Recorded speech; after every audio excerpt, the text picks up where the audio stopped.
Mereka menghabisi Deva, lalu pisangnya dipotong menggunakan cutter nih Mamang. Ternyata mereka ini ngejual daging anaknya ke kedai tua Mang, untuk dikonsumsi oleh orang-orang Mang. Tapi sempat ngerasa nih kalau dagingnya itu terlalu empuk saat diolah jadi rendang. Yang akhirnya memang dia hidangkan masakan rendang itu untuk keluarganya. Assalamualaikum warahmatullahi wabarakatuh. Halo Mamang, welcome back to my channel Sigit NTS.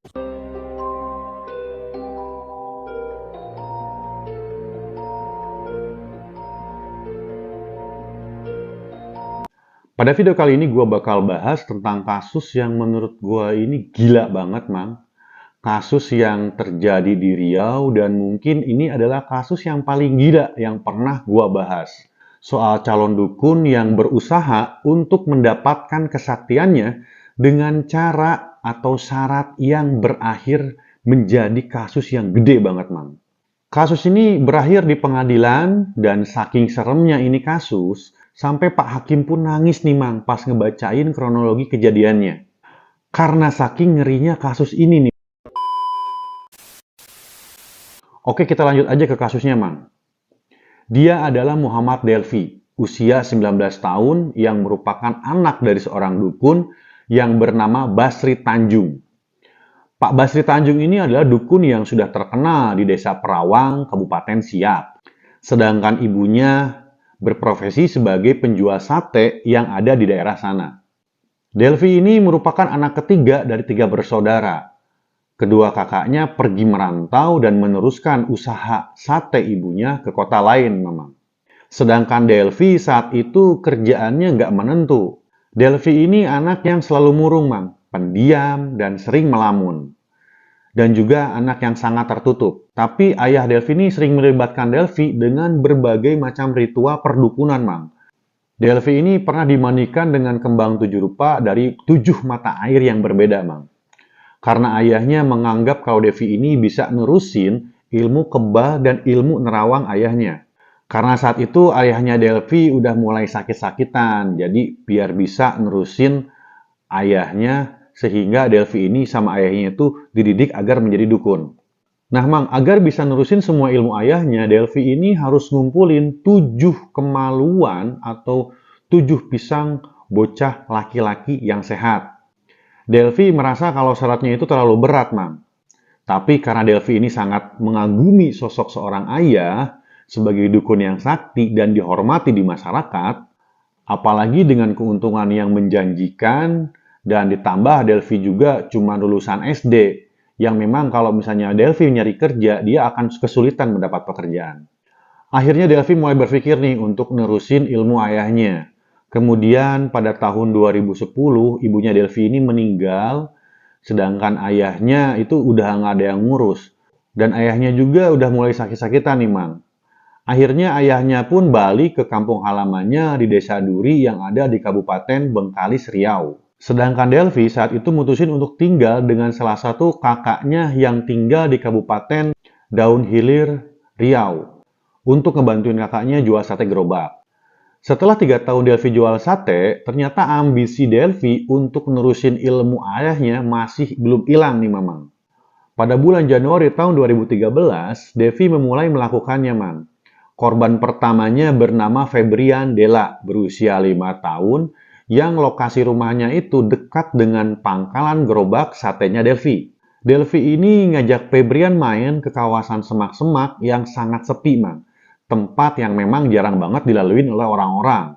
Dan di sanalah Delvi ini menghilangkannya Febrian dan mengambil pisangnya Febrian dengan cara dipotong pakai cutter nih, Mamang. Gile. Kemudian pada malam harinya, keluarga dari Febrian ini panik nih, Mang, karena anaknya belum juga pulang. Pihak keluarga mencari ke semua tempat, namun Febrian tidak ditemukan. Setelah beberapa hari, bahkan beberapa bulan, Febrian pun akhirnya tidak pernah ditemukan oleh pihak keluarganya, Mang. Beberapa bulan kemudian, Delvi ini pindah nih dan tinggal dengan kakaknya yang satu lagi yang tinggal di Kabupaten Siak, Riau, Mang. Nah, di Siak ini, Delvi bekerja sebagai tukang antar galon isi ulang, Mang. Setelah 2 bulan kerja di sana, Delvi ini pamit nih ke bosnya. Katanya Delvi mau jenguk ayahnya yang ada di Bengkalis, karena ayahnya ini sedang sakit parah.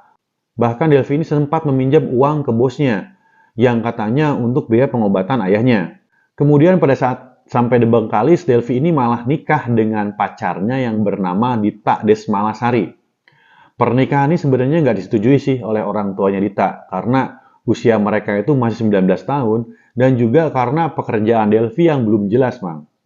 Singkat cerita, pernikahan mereka terjadi secara sederhana. Nah, setelah jadi istri, Dita ini malah ngebantuin Delvi untuk nyari korban-korban selanjutnya. Karena Devi itu bercerita kepada Dita kalau Devi ini harus menyelesaikan ini semua sebelum ayahnya meninggal dunia. Dan pada saat itu, ayahnya itu sedang mengalami sakit yang parah, Mang. Kemudian, Delvi dan Dita ini menemukan korban baru, Mang. Namanya Aci, usianya 40 tahun. Yang mana Aci ini memang mengalami keterbatasan mental. Dan karena inilah mereka berdua melihat si Aci ini sebagai sasaran selanjutnya nih, Mamang. Pada bulan Juli tahun 2013, mereka ini membawa Aci ke tempat yang sepi, Mang, yang ada di desa tersebut. Kemudian mereka hilangkan nyawanya dan memotong pisangnya Aci ini pakai cutter, Mang. Dan tubuhnya Aci dikuburkan seadanya, Mang. Kemudian pada tanggal 2 Agustus tahun 2013, Al Ihsan, usia 9 tahun, menjadi korban berikutnya. Dengan cara yang sama seperti korban-korban sebelumnya, Al Ihsan ini dihilangkan nyawanya, kemudian pisangnya itu dipotong pakai cutter, Mang. Dan mayatnya dikubur di daerah sepi yang jarang orang lewat, Mang. Setelah kejadian ini, Delvi dan Dita pun balik ke desa Pinang, Sebatang Timur, Kabupaten Siak. Kemudian pada tanggal 14 Agustus 2013, Delvi dan Dita ini dapat mangsa baru nih, Mang. Dia adalah Randy Hidayat, usianya sekitar 10 tahun. Jadi pada suatu hari, Delvi dan Dita ini nggak sengaja ketemu sama Randy, Mang. Kemudian Delvi dan Dita ini ngajak Randy untuk jalan-jalan. Randy mau diajak jalan-jalan karena emang udah kenal dengan mereka berdua. Kemudian mereka bertiga pergi jalan-jalan nih ceritanya. Nah, si Delvi ini sempat berhenti dulu di warung, Mang, untuk beli cutter dan beli kresek hitam, Mang. Lalu Delvi dan Dita ini ngajak Randy pergi sebentar ke makam, karena alasannya mau ziarah sebentar ke makam ibunya Delvi. Kondisi makam yang sepi membuat Delvi dan Dita menghabisi nyawa Randy, Mang. Kemudian pisangnya dipotong pakai cutter dan jasadnya dikubur seadanya di kuburan itu, Mamang. Dan bekas galian tanahnya itu ya cuma ditutupi dengan daun-daun kering aja, Mang. Setelah kejadian itu, karena Randy ini nggak pulang-pulang, akhirnya orang tuanya yang dibantu oleh masyarakat desa nyari Randy, Mang. Namun Randy tetap tidak bisa ditemukan, Mang. Nah, sampai dengan korban keempat, Delvi ini masih aman dan lolos dari kecurigaan siapapun, Mang. Termasuk pihak kepolisian. Kemudian bulan Maret ayahnya meninggal dunia, namun hal itu tidak menyurutkan tekad Delvi untuk melanjutkan misinya, Mang. Tanggal 16 Maret 2013, mereka dapat korban lagi nih, Mang. Dia adalah Muhammad Akbar, usia 9 tahun, dan dengan modus yang sama, kayak korban-korban sebelumnya, Akbar ini diajak jalan-jalan pakai motor, Mang, bonceng 3. Dan mereka pun ngelakuin itu di kawasan hutan yang sepi, yang emang jarang banget dilalui oleh orang-orang yang ada di wilayah Bengkalis. Dan Muhammad Akbar pun sama kayak korban-korban sebelumnya. Lagi-lagi Delvi dan Dita lolos dan aman. Tapi setelah itu Delvi dan Dita akhirnya cerai, Mang. Karena ternyata Dita ini ngaku terpaksa ngelakuin apa yang disuruh oleh Devi. Karena memang diancam juga oleh Devi. Dita juga ternyata udah nggak tahan karena Dita ini sering ngalamin KDRT. Kemudian setelah mereka pisah, Delvi ini balik lagi nih ke desanya, di desa Perawang yang ada di Kabupaten Siak. Delvi ini nyari temen nih yang bisa ngebantuin dia. Lalu pada bulan Juni tahun 2014, Delvi dapat teman yang mau ngebantuin dia. Dan Delvi ini ngejanjiin ke temennya itu bakal dikasih duit 500.000 untuk satu pisang korbannya nih, Mamang. Orang itu bernama Sufyan. Sufyan yang emang lagi butuh uang bersedia membantu Delvi untuk mencari pisang dan melaksanakan misinya Delvi.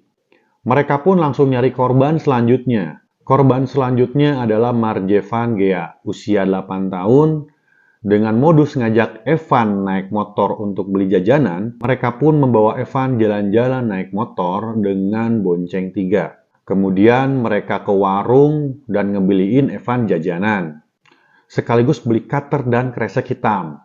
Setelah jajan, mereka ini ngajak Evan ke hutan yang sepi, dan di sanalah Evan ini dieksekusi, dan sama kayak korban-korban sebelumnya, Evan pun akhirnya dinyatakan hilang dan nggak pernah ditemukan, Mang. Tapi di sini ini Delvi ini ternyata nggak bisa ngebayar upah 500.000 ke Sufyan yang sebelumnya memang sudah dia janjikan. Karena sebenarnya Delvi ini nggak punya uang sebesar itu, Mamang.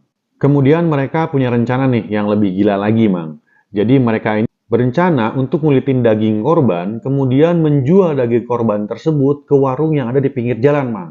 Dan uang hasil penjualan daging korban selanjutnya untuk ngebayar upah si Sufyan ini, Mang.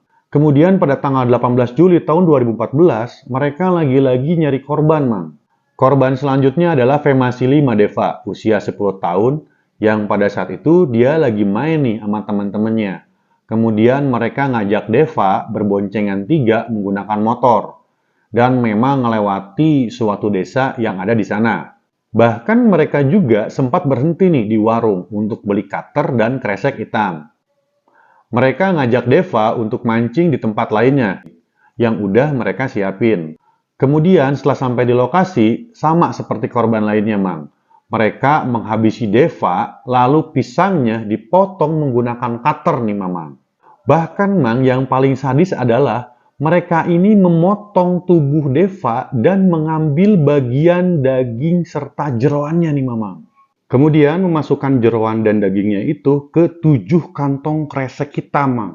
Sedangkan sisa anggota tubuh lainnya mereka kubur secara seadanya, Mang. Kemudian pada saat perjalanan pulang, mereka menjual 6 kresek hitam yang berisi daging dan jeroan korban nih, Mama, ke kedai tua rumah makan yang ada di pinggir jalan.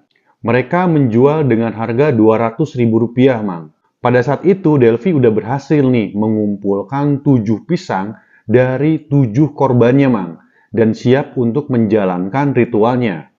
Kemudian, ketujuh pisang tadi dimasukkan ke dalam satu wadah yang dicampur dengan kembang 7 rupa, Mang. Lalu, campuran tadi dipakai mandi oleh Devi. Kemudian, pada tanggal 20 Juli tahun 2014, keluarganya Deva itu memang sedang sibuk-sibuknya nih nyari anaknya, yang emang udah hilang selama 2 hari. Bahkan saat itu, seluruh warga desa benar-benar heboh nih, Mamang, karena udah beberapa kali anak laki-laki hilang di desanya. Polisi melakukan penyelidikan nih tentang hilangnya beberapa anak yang ada di desa itu, Mang, dan beberapa wilayah lainnya. Pada saat polisi melakukan penyelidikan, ada warga di sana yang melihat Delvi dan Sufyan membawa anak kecil menggunakan motor dengan berboncengan 3, Mang. Dan kesaksian warga ini pun jadi petunjuk polisi untuk memburu mereka. Polisi juga mendapat informasi dari temannya Deva yang bernama Daud nih, Mang. Daud ini menceritakan kalau Deva itu diajak oleh 2 laki-laki, dan 2 laki-laki itu bernama Delvi dan Sufyan.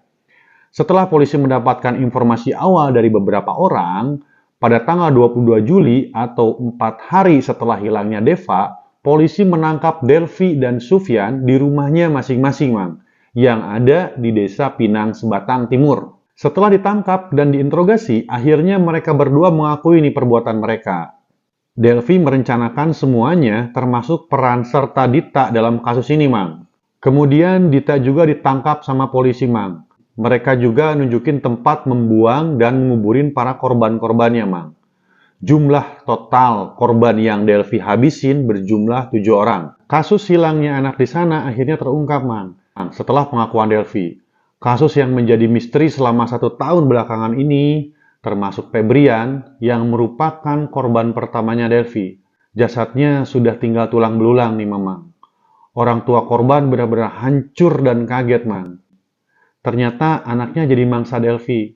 Apalagi orang tuanya Deva, Mang. Setelah tahu ternyata anaknya juga jadi korbannya si Delvi. Bahkan yang lebih ngerinya adalah pas orang tua tahu ternyata mereka ini ngejual daging anaknya ke kedai tua, Mang, untuk dikonsumsi oleh orang-orang, Mang. Lalu kedai tua milik Ibu Dominasi Tija yang ngebeli daging tadi itu benar-benar kaget, Mang. Setelah tahu ternyata itu bukan daging sapi, Mang. Karena pengakuannya awalnya dia sama sekali nggak ngerasa curiga. Tapi sempat ngerasa nih kalau dagingnya itu terlalu empuk saat diolah jadi rendang. Yang akhirnya memang dia hidangkan masakan rendang itu untuk keluarganya.